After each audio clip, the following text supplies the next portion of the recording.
Doings of Doyle is sponsored by Belanger Books, home of the best Sherlock Holmes anthologies featuring today's top Sherlockian authors.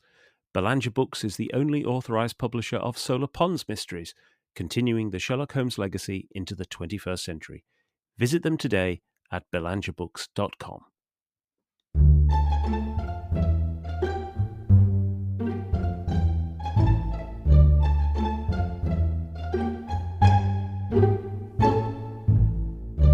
Welcome to Doings of Doyle, a podcast dedicated to the works of Sir Arthur Conan Doyle, the creator of Professor Challenger, Brigadier Gerard, and of course, Sherlock Holmes.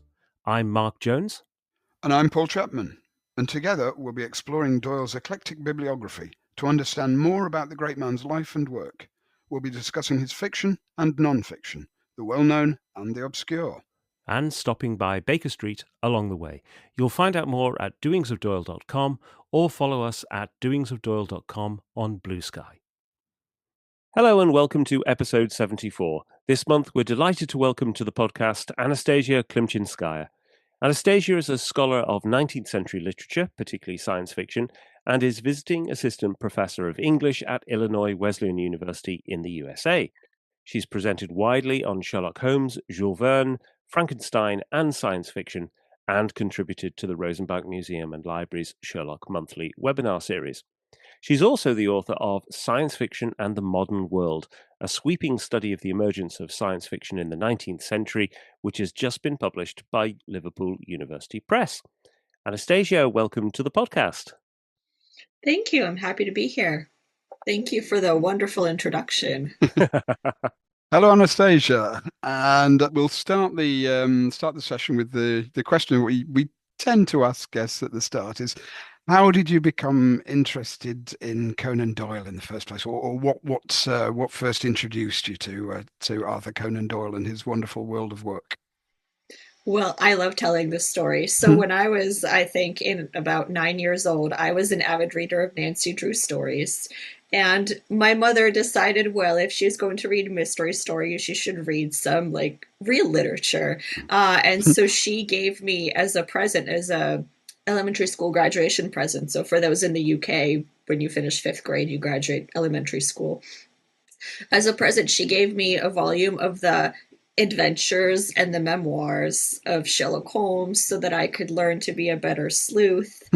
But it was only the adventures and the memoirs, which end with Sherlock going off of the Reichenbach Falls. And for about 10 years, I thought, oh, that was it. That's how it ends. And then, about a decade later, I started looking into it again because all the movies and shows were coming out, and I realized there was more, and Sherlock Holmes actually comes back from the dead. He never died in the first place. So it was quite like the Victorians, I made quite the discovery 10 years later. And then when I started becoming interested in science fiction, I realized that Doyle did just innovate detective fiction. He was a fabulous genre writer, maybe one of the best genre writers in the English language. Detective fiction, science fiction, gothic, horror. And so I just, as I continued to study the 19th century, the Victorian period, and all of that fun genre fiction, I realized how much Doyle had contributed to it. It is interesting that we're going to be talking mostly about Conan Doyle's science fiction today, but it's not a genre that I think most people closely or commonly associate Conan Doyle with. But your definition of the genre is quite broad, so maybe that's a useful place to start the conversation. Yeah. So I think literary scholarship in more recent decade has, especially in science fiction, moved away from trying to have a kind of rigorous definition of a genre that includes all the works in the genre and excludes all of the works that are not in the genre, because that's just kind of an impossible thing to do, and has moved towards sort of maybe identifying some key features or identifying something a scholar named John Reeder has called a family resemblance between science fiction stories, sort of some key features that science fiction stories tend to have that we can maybe identify without trying to make a really strict definition. So for me, at the very least, a couple of those key features is estrangement. science fiction shows us a world that is different from our own, that is different from what we might call the zero world of our own reality. Doesn't matter if it's the near future, the far future, another planet, anything like that.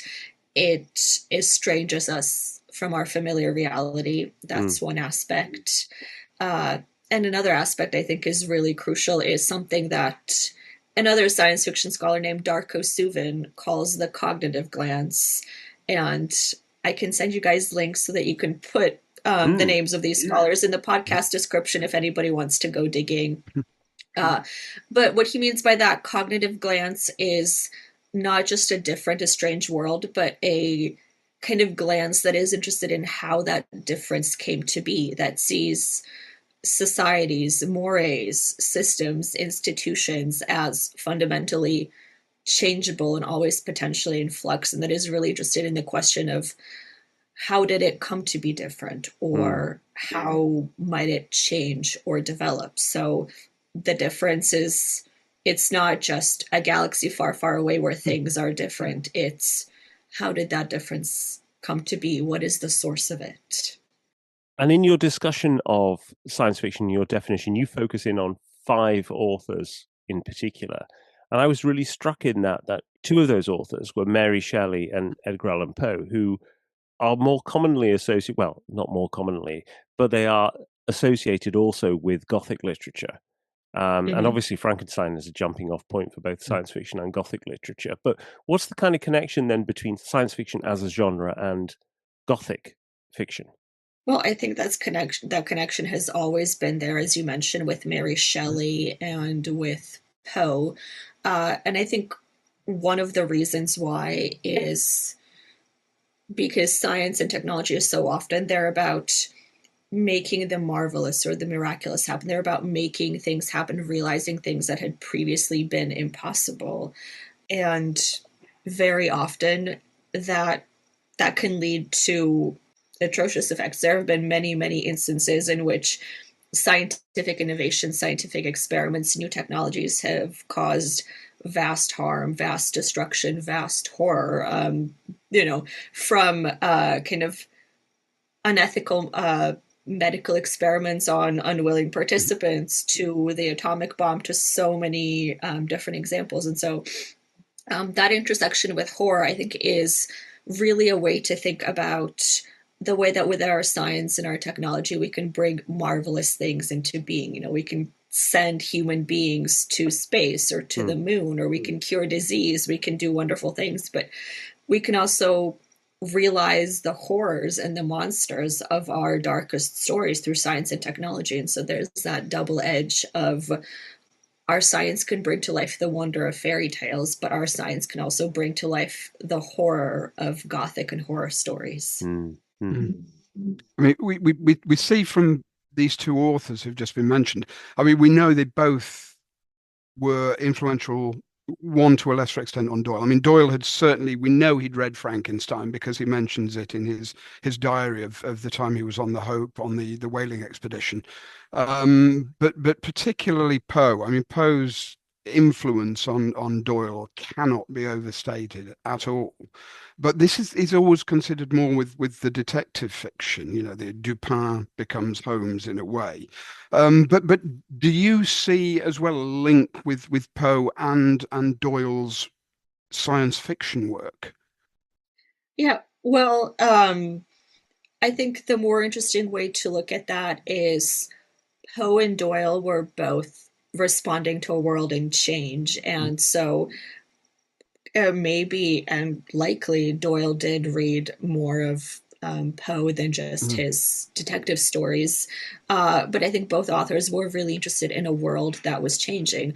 Poe is often thought of as an author of horror stories, an author of Gothic stories, but Poe was so interested in the way that science was changing the world, the way that with scientific popularization, with all the scientific discoveries that were happening and being published in newspapers and being reported on, it was so easy for scientific hoaxes to be published. The Great Moon hoax, many other hoaxes. And Poe was really interested in playing with that by publishing his own hoaxes and exploring, how far can I push human belief?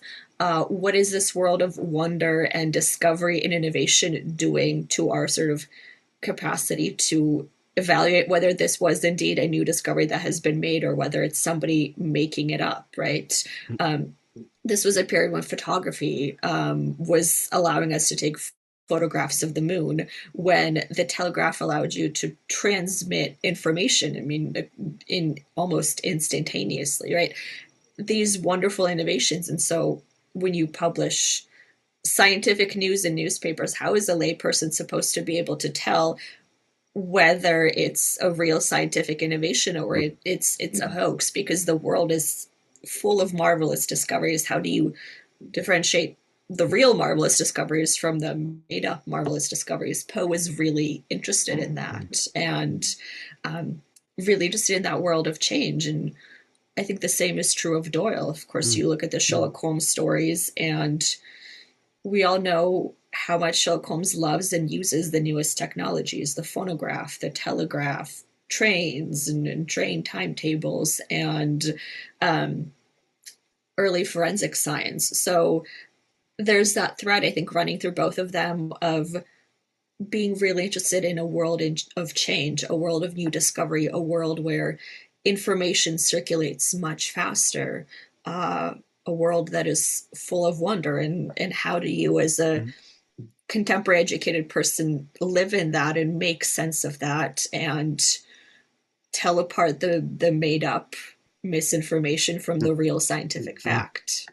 Well, there's definitely elements of that going on. I mean, as well, that this mixes in with the way of, as you say, communicating to the public, or making a story more appealing with this idea. Another genre which you mentioned in your book, the adventure genre, and how this comes in, where you've got with Poe and Doyle, Poe's narrative of Arthur Gordon Pym of Nantucket, which is a definite, clear influence on the Lost World. And this is something else that both authors as well played around with. Give the adventure story, and then that also, that will also tie into all this and make it more understandable in a way, and palatable to the general reader. Yeah, well, adventure stories were so popular in the 19th century. You can also mention Jules Verne. All of his stories belonged to a series called the Extraordinary Voyages into Known and Unknown Worlds. So his characters were always going to the heart of Africa, or the moon, or the North Pole, or the South Pole, these unmapped territories. And if we go all the way back to Shelley with Frankenstein, the way Frankenstein opens is a ship seeking the North Pole, right?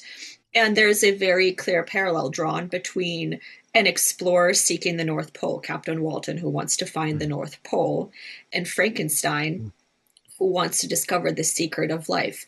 They are both going where no one has gone before. That's quite literally, almost word for word, the language they use, both of them, where no one has gone before. So there's this parallel throughout the 19th century adventure stories of mapping an uncharted territory, going on an adventure where no one has gone before, parallel scientific exploration and scientific discovery of the unknown. And of course, to explore uncharted territories, you need science and you need technology. You need the vehicles that can go there. You need the mapping technologies that can map this place. You need all of these, frankly, scientific and technological means of surviving and bringing back valuable information from that uncharted territory. I wonder how much Doyle's scientific training and background is an important part of his development and his work as well. I mean, we've covered this a few times on the podcast, this idea that the period in which he is being educated is one where suddenly the invisible world is becoming tangible through radio waves and microscopes and, germ theory and all manner of different things. And suddenly things that were only imagined or theorized before are being proven. So, I mean, do you think that's a big factor on his writing? I think that that's definitely a factor, but I think another equally important factor is just more broadly scientific popularization in the 19th century and the new accessibility of science. So one of the things we really see happening in the 19th century is scientific popularization, by which I mean making scientific ideas and scientific discoveries accessible to the general public, putting them on display. And this was everything from all the various dioramas, panoramas, immersive entertainments that brought to life dinosaurs in the prehistoric world, to various kind of light shows and entertainments using electricity, to photography and early cinema, to just scientific lectures.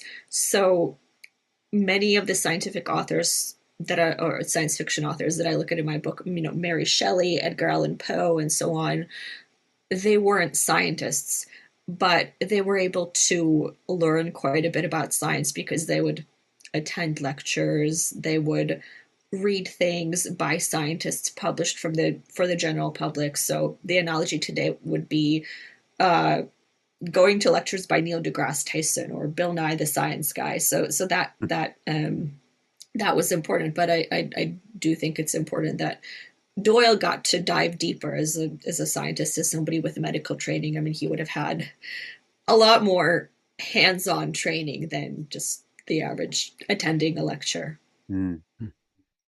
Yeah, it is interesting. I think, I mean, in a peculiar way, his writings that we might sort of classify as being science fiction or have science fiction elements to them, actually he doesn't go down the route that we might have called hard science at one point.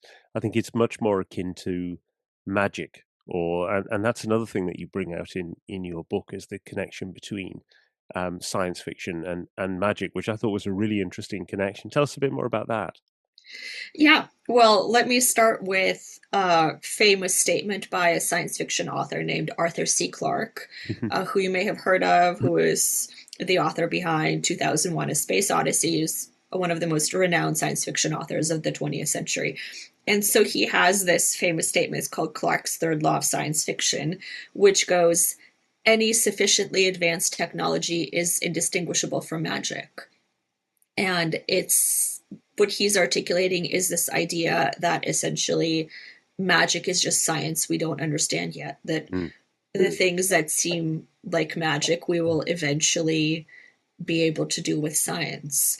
And there's a lot of ideas about inevitable linear progress embedded in that law, in Clarke's third law. But that's how the Victorians and a lot of people in the 19th century really seem to see science and technology. Is it was realizing what had previously been magical through scientific and technological means.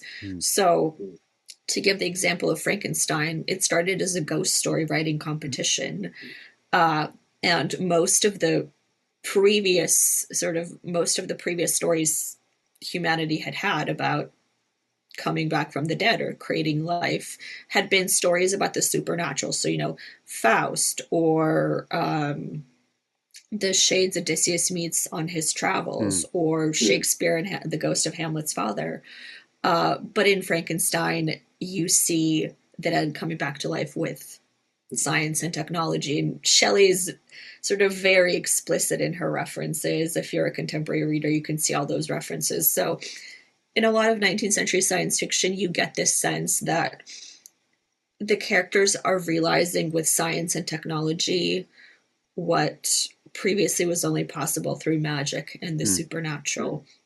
And you even have H.G. Wells, in a preface to his scientific romances, he kind of explicitly says, well, back in the day, you could only do this sort of thing with magic, but now nobody takes magic seriously anymore, so you have to basically use technobabble to make the same thing believable. He doesn't use the word technobabble, he uses the word scientific patter, but in the contemporary world, we would say technobabble. So there really is a sense that science and technology are realizing what magic had previously been able to do. And we see this in the Sherlock Holmes stories too, right?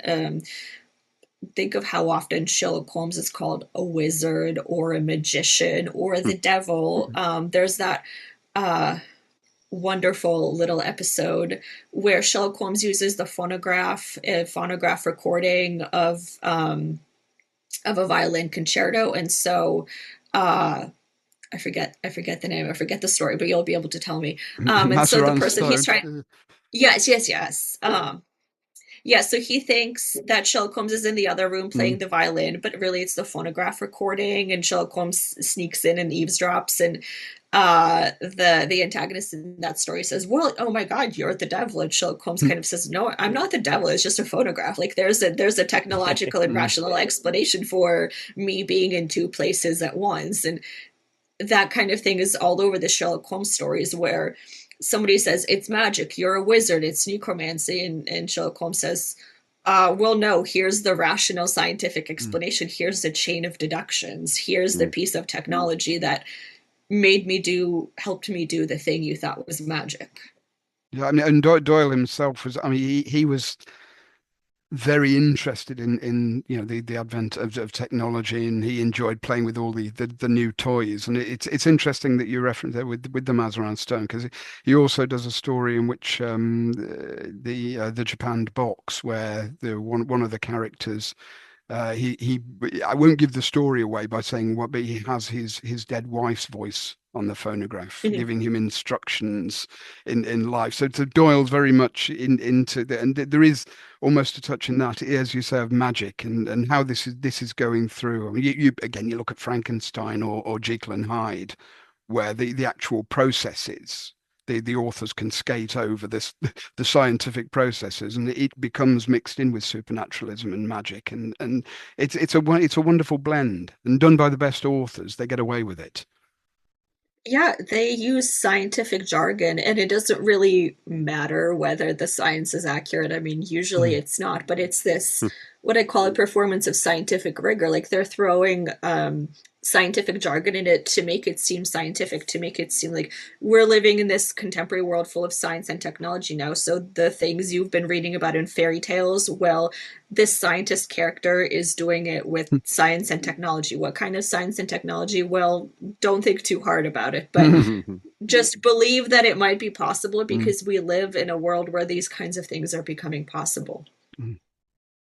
I was intrigued by thinking about the different stories that Conan Doyle wrote that would class as science fiction. That actually a lot of his work seems to be almost warnings.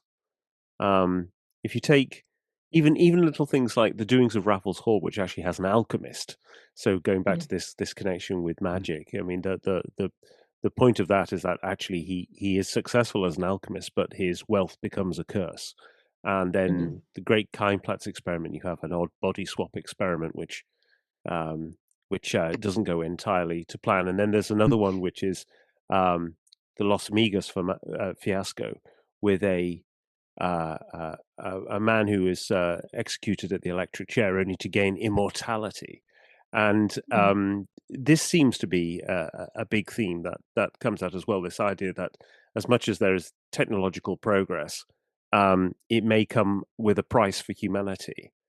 Yeah, well, part of it I think is that if it's a story about how science and technology just makes our life better and nothing bad ever happens, there's not much of a plot there, right? So, so there is obviously the bias towards you need to have a plot, um, but even putting that aside, science and technology are fundamentally disruptive, right? If you have Mm, an innovation that permeates into the world, that permeates into society, that isn't just kept locked up in a laboratory somewhere, then it will disrupt and transform society, right? It will have a transformative power, and change is frightening, and change that we are not prepared for can have unintended repercussions, right? mm, So the most obvious example, of course, is in the 19th century industrialization, the Industrial Revolution, which mechanized life in many ways, mechanized factory production of goods, made a lot of commodities very accessible, but it also put many people out of work or created awful working Mm. conditions. So um, it had all of these repercussions that society was not prepared for. mm. People who were put out of work, bad working conditions, and it took many decades and unionizing and a lot of fighting to sort of rectify a lot of the issues that it produced. And so I think quite a bit of science fiction, it doesn't necessarily say that science is bad, technology is bad, progress is bad, innovation is bad. It's more interested in, well, science and technology are fundamentally disruptive and transformative, and here are the ways in which they will disrupt and transform if we are not necessarily prepared for them. I mean, the other thing that could tie in here with this sort of approach is the way science fiction can be used for very effectively for satirical purpose. And we've mentioned Poe with his hoaxing. I mean, he was never very good at humor per se, because he's very heavy-handed in his humor, but the hoaxes were effective. Doyle definitely used the Lost World is one of its many functions is a satirical purpose, and you've got this definitely with the character of Challenger. It is it is a satire of the hubristic scientist. Do you see this whole a whole range of satires running through 19th century science fiction as the genre begins to find its feet?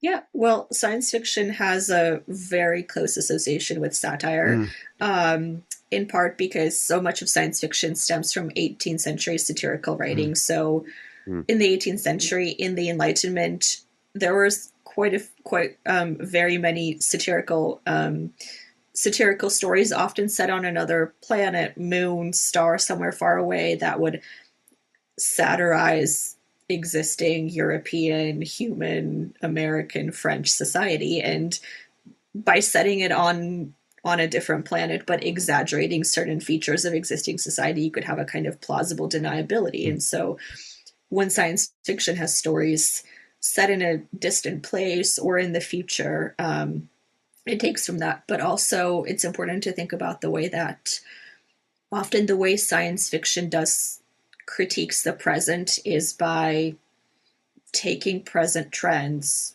the author sees, and amplifying them, showing a vision of the future that amplifies these trends in order to critique them. And the most obvious example is all the 19th century stories by Jules Verne and E.M. Forster and many, many others, where society has just become completely mechanized. All art, all the humanities have just sort of died and been killed, and it's all about mechanization and progress and efficiency and money and capitalism. But the thing is, where is the line between exaggerating something or amplifying something a little bit in order to kind of predict where existing trends are going, or exaggerating the present in order to ridicule it? So do you see the connection I'm making? If you follow an existing trend and amplify it, if you amplify it too much, you end up in satire, because satire is essentially an exaggeration of what exists until you make it ridiculous. So there's quite a few 19th century works of science fiction that really kind of toe that line between imagining how the world will be if present trends continue, or satirizing existing society. For example, a French author named Albert Robida, whom I talk about, he wrote a novel called The 20th Century, set in 1952. He wrote it in 1882.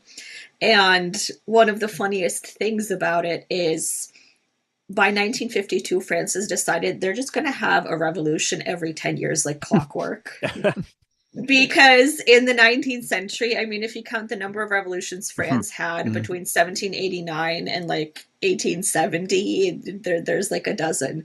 So is he satirizing French society that just keeps trying to have coups and revolutions, or is he just kind of projecting from existing data? Well, both. Yeah. We've talked quite a lot about the kind of the idea of progress. One of the things I think that you bring out in your book, which certainly was new to me, but makes an awful lot of sense, and I think it connects most clearly with The Lost World, which is this idea that at the same time as we have scientific and technological progress, humans are also becoming aware of their place in geological time, where suddenly, we realize that on the great span of existence, we are a tiny, speck on the timeline. Tell us a bit more about that, because that seems to be one of the kind of main points that you've made in the book. Absolutely. So to step back just a tiny bit, lay the groundwork just a little bit. In the 18th and 19th century, a number of geological, paleontological discoveries are being made. First, the realization that the Earth is not 6,000 years old, it's much, much older. The understanding, as the fossil record is examined and re-examined, that different species have existed on Earth before humans and gone extinct, most obviously dinosaurs. And so if there was a species on Earth that existed and then went extinct, what's to stop the same thing from happening to human beings? What if we also go extinct one day? And then, of course, evolutionary theory. Darwin published On the Origin of Species in 1859, but even before he did that, there was quite a lot of writing by geologists and biologists about change and instability and the way that the Earth and the world are not a static thing where species just exist as they are for all time. The Earth is changing, species on the Earth are changing, they're evolving, they're going extinct, they're replacing other species. Everything is continually in flux. And so that realization that the Earth is extremely old, that it is constantly dictated by processes of change, that species go extinct, and that human beings, therefore, have not been around for most of the Earth's history, and there's nothing guaranteeing that we will be here in another however many years. That really reframed how the Victorians and people in the West looked at the world, looked at humanity, looked at the place of humanity, this realization that in the grand scheme of things, there's nothing guaranteeing our existence or continued supremacy. And you see this particularly towards the end of the 19th century. Of course, in Wells's The Time Machine, where he travels, the time traveler, he travels in a time machine to millions upon millions of years in the future. I believe it's 30 million. And the air is too rare for him to breathe. And there's these crab-like creatures that are populating the Earth. And either humans have evolved into crabs or they've been replaced by these crabs. It's unclear. But basically, humanity doesn't exist anymore, because if you look at the world from merely a biological evolutionary perspective and remove any kind of religious framework, there's nothing guaranteeing that we'll still be here. And we see this, I think, in The Lost World, which was published about 15 years after Wells's Time Machine, where they go to this lost world populated by dinosaurs and primitive humans. And it's a glimpse of a world before humanity existed or before humanity was dominant on the Earth, right? So it's a glimpse of a pre-human world before human beings were the apex predator, before humans were dominant on Earth. And when we're confronted with this vision of the pre-human world, we're confronted with how precarious human existence really is.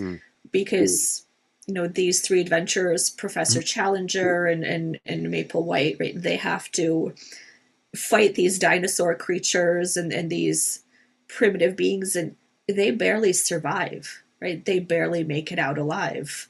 So if you think about that in terms of these adventurers from the modern day representing modern day humans fighting with these dinosaurs and these primitive creatures, we barely made it. We barely survived. There was no sort of preordained guarantee that humans would have made it out of this pre-human world and into our present state of supremacy over the Earth. You've also, interesting with the Lost World, you've got the two things, and two things that you discuss in your book. really crashing into each other in that way that you've got that element. And then you've also got they're going to the Lost World, this expedition, and it becomes then, the part of the imperialist colonialist literature. You've got they're going in there with ideas of supremacy.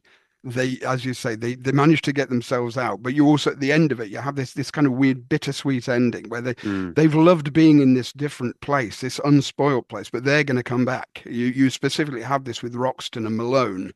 They've got their ideas for exploiting this place, and this is the way it's going to go. So you've then got that side of humankind, that part of human nature and it was particularly strong, of course, in the 19th century.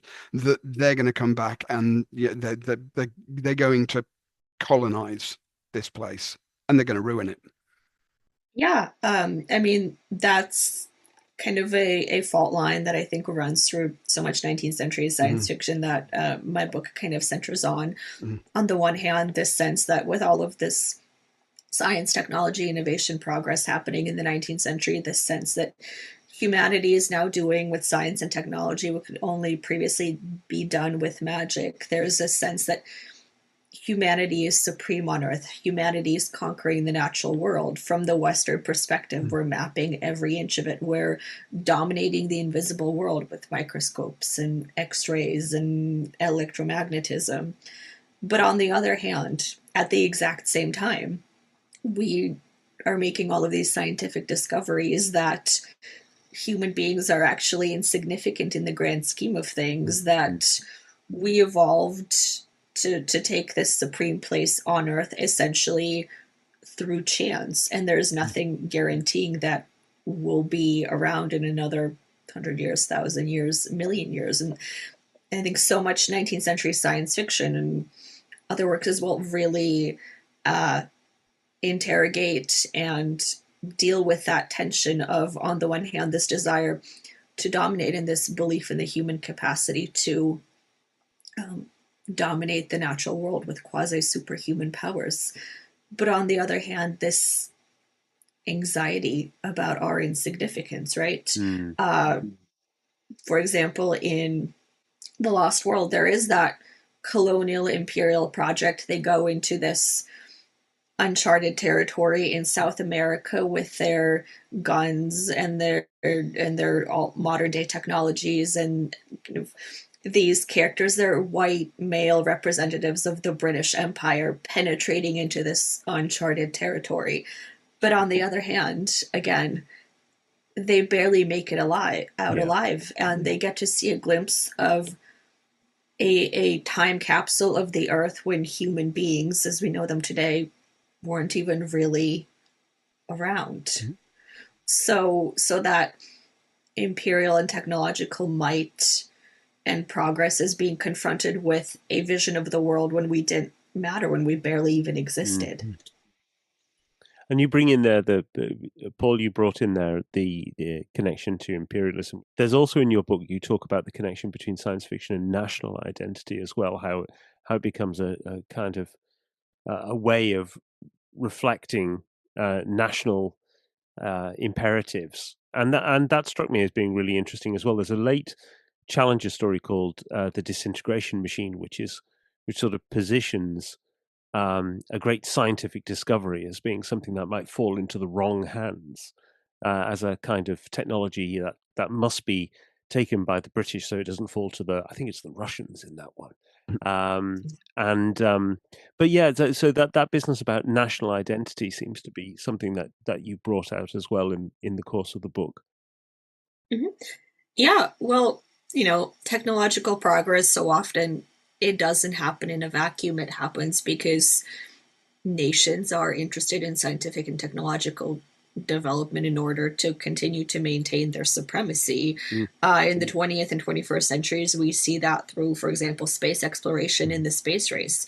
In the 19th century, we might see that, well, 19th and early 20th century, with submarine technology. You remember the Sherlock Holmes story, the Bruce Partington plans, which centers around plans mm, for a submarine that cannot fall into the wrong hands because it is a crucial military technology. And this was a big concern in the 19th century. Submarines were really seen as an important next step in military technology. And all of the European nations were very worried about another nation developing a submarine first, a more advanced submarine than what they could develop. So Jules Verne, around the same time, has his novel 20,000 Leagues Under the Seas. You've probably heard of it, with Captain Nemo, and he has his submarine. And that submarine isn't just exploring the undersea world. That submarine is specifically sinking the vessels of European powers, because Nemo is an Indian prince who is angry at British and European imperialism. So I think a lot of how that story exists in the contemporary imagination is, oh, Nemo is an explorer with a cool submarine. But if you look at it in the 19th century context, Nemo is essentially a foreign power onto himself, with a more advanced military technology than anything the European powers possess, who is actively using it to threaten European trade, European and American trade and communication, which is exactly what they were afraid of would happen in, say, the Bruce Partington plans, if those plans fell into the wrong hands, right? If, say, Germany got their hands on that submarine and used it, and then, of course, submarines and U-boats were a big deal in the First World War, only a few years after Doyle published his short story Danger, which is also about a submarine. And I mean, what's really interesting as well with the whole Nemo thing is and you've got this in The Lost World and so on, this clash between aggression and also the kind of pure science is that Nemo uses this to threaten other powers, but he also, it's his way of traveling around the world for his scientific work as well. So he's got the two sides. He's got the kind of the what is a more passive side to his work, and then he's got the aggressive side as well. It's the two sides of science. But is Nemo a scientist, though? Because the way we think of science is scientists share their findings, right? They publish their findings in peer-reviewed journals. They have them vetted by other scientists. Science is a collaborative endeavor. Scientific results are only valid if they can be replicated by other scientists, right? That's the scientific method as we understand it today. Captain Nemo very specifically does not share and has no intention of sharing. So when Aronnax, who is this scientist figure who ends up kidnapped by Captain Nemo, ends up in the submarine, and Nemo shows him this vast collection of scientific specimens that he's gotten from the bottom of the sea that he has in his submarine. He has this vast library of books. He has all sorts of observations. But Nemo has also sworn off humanity. He has sworn off civilization because they have betrayed him, essentially. Civilization has betrayed him. And so no human being will ever have access to all of the scientific discoveries that he makes. Except then Aronnax, the protagonist at the end, ends up escaping from the submarine and publishing an account of everything that he saw on that submarine adventure, which is the novel that we're reading, 20,000 Leagues Under the Seas. So Nemo is this fascinating character in that he is essentially an empire unto himself. He goes to the South Pole and he plants his own flag there. He extracts resources from the natural world, and by specifically from the sea, all the food, all the fuel, all the everything that he needs. And his submarine is this little microcosm, but he doesn't share it with anybody. He's like Leonardo da Vinci, who wrote his discoveries backwards in code so that you needed like a mirror and a cipher to read them. I guess Nemo sounds a bit like the sovereign individual. Now I think about it, this sounds rather familiar to us today. Someone who has got an enormous amount of power, is above national laws and a lot of technology behind them as well. You've also got an element there of, and this is probably going through Doyle's mind, is you can't, what you were just saying there about Nemo, you can't help but think about Challenger to an extent as well. But Challenger does like to share his information, but only to say, I'm right. Yes. He's not doing it for the good of other people. It's simply to say I'm right in everything. So he does share, but in a very, again, hubristic, selfish way. Yes, and absolutely on his own terms, and in the most sort of bombastic and spectacular version possible, where he seems more interested in spectacle than peer review in some ways. Yeah. Well, yeah, I was just thinking then of When the World Screamed, where he basically says, I have got complete command over nature, because he's managed to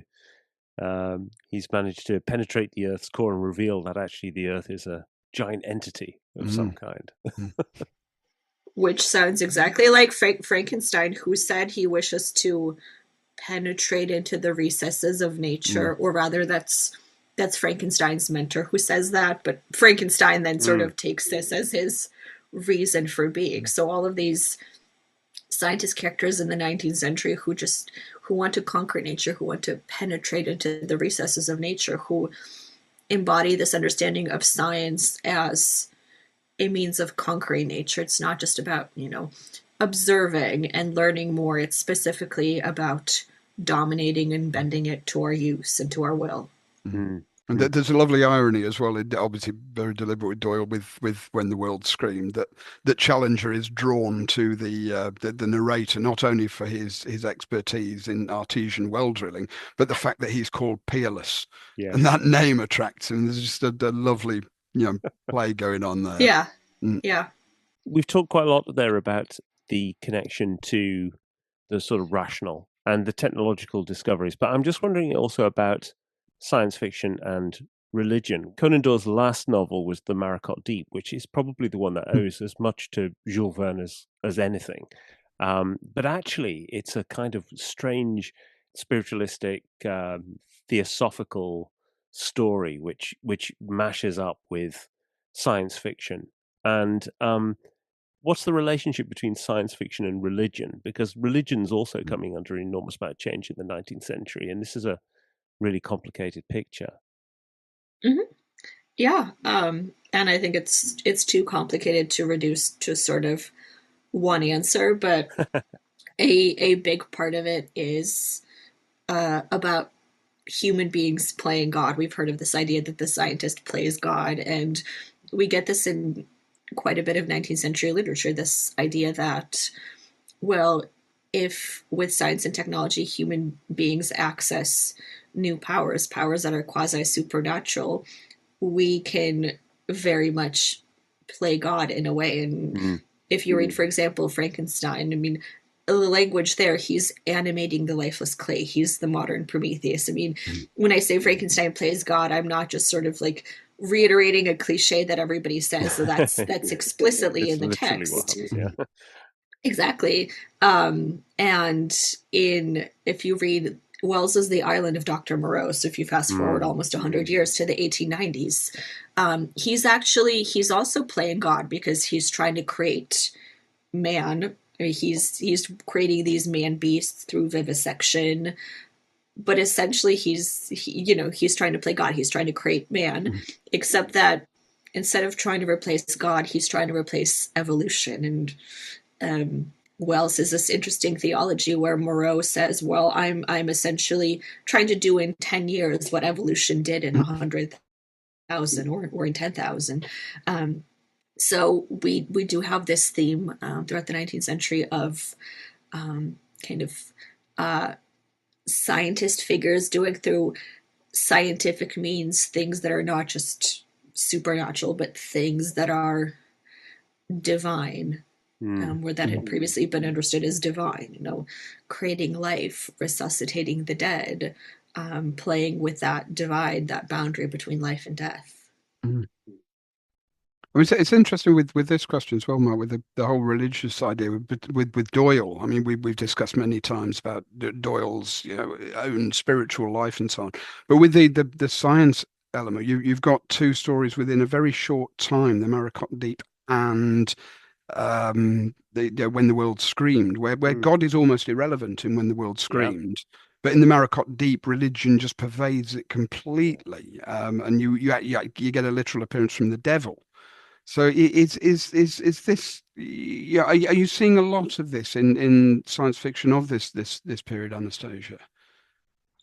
Yeah, well, and I mean, religion isn't going to go away overnight. Mm, Belief isn't going to disappear just because science explains some new things. And there's a very long history of human beings trying to integrate new scientific discoveries with existing religious systems. And when Darwin and others articulated, for example, ideas about evolution, which were very, discomforting because they showed how insignificant humanity was. The Victorians really massaged a lot of those mm, ideas of evolution to kind of fit them into these Victorian beliefs about hierarchy and the idea that evolution is this like teleological progress towards greater civilization and advancement, which is not what it is at all. It's just change. It's just adaptation to your environment. mm, So um, there's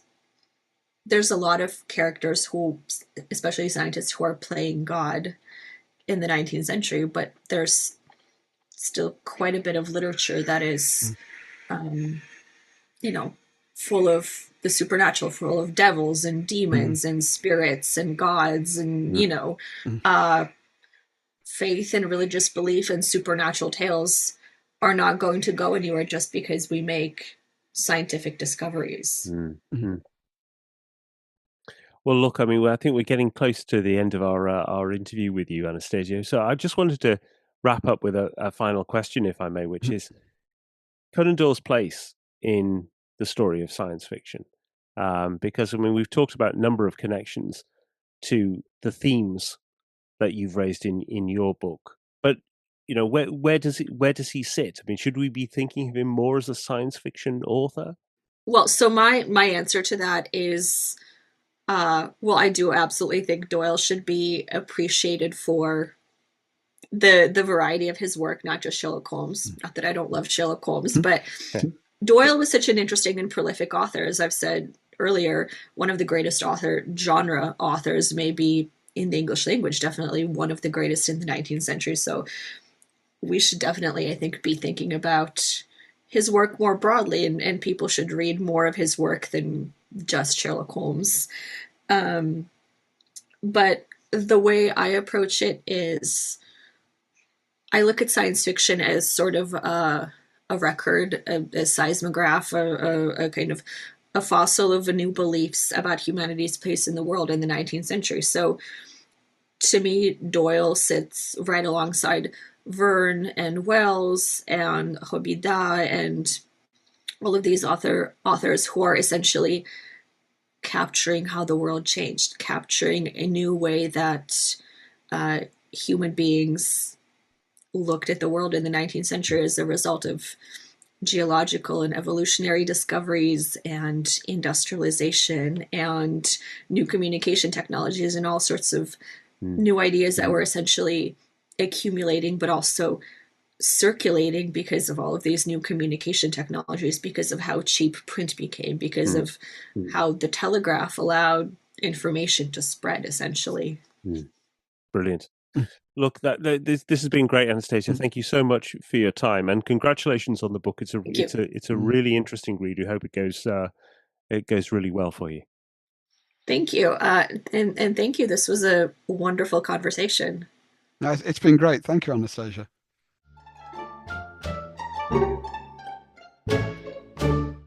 Well, thanks again to Anastasia for joining us. That was a really interesting conversation, and we covered an awful lot of ground there, I think, Paul.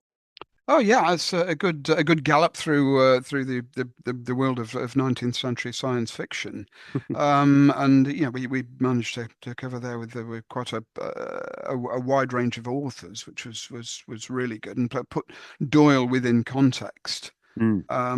And it's always interesting putting Doyle into these different worlds that he's writing in. So we to get away from Doyle as detective writer and to show how important he was as Anastasia says, as a genre writer Mm. generally. Mm. And I'm glad we got to mention the Gothic in there, but also it is as a science fiction writer, he often isn't recognized. Yeah. A lot of people. Yeah, it's always the Lost World. He has written one of the what is one of the core texts Mm, of mm, Victorian Edwardian science fiction or science fiction stroke adventure.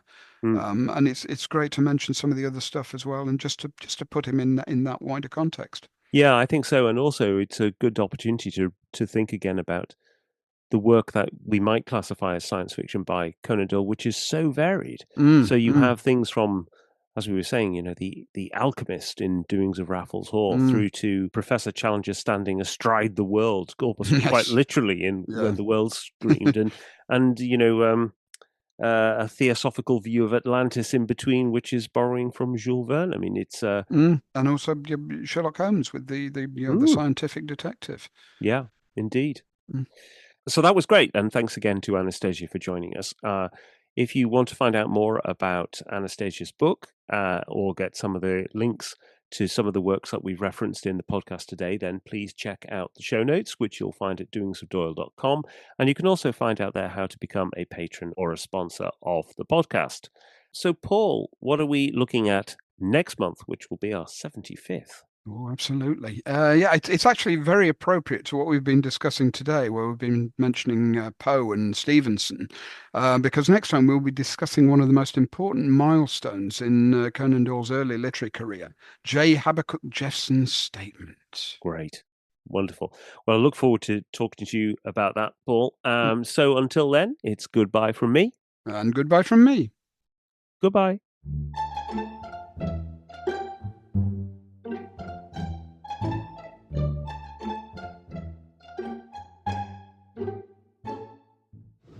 Here you are, Doctor. Oh, thank you, Miss Hawthorne. Let me help you. Thank you. Pick up the finest collection of occult material in the country, though why you wanted me to bring it, I don't know. You've all been asking me for explanations. Perhaps these will help me to provide them. Well, there is only one possible explanation. This is the supernatural at work. Nonsense. Yes, well, what about the thing that got me? That was real enough. There's nothing more real than a force field, Sergeant, even a psionic one. Oh, you're being deliberately obtuse. We're dealing with the supernatural, the occult, magic. Science. Magic. Science, Miss Hawthorne.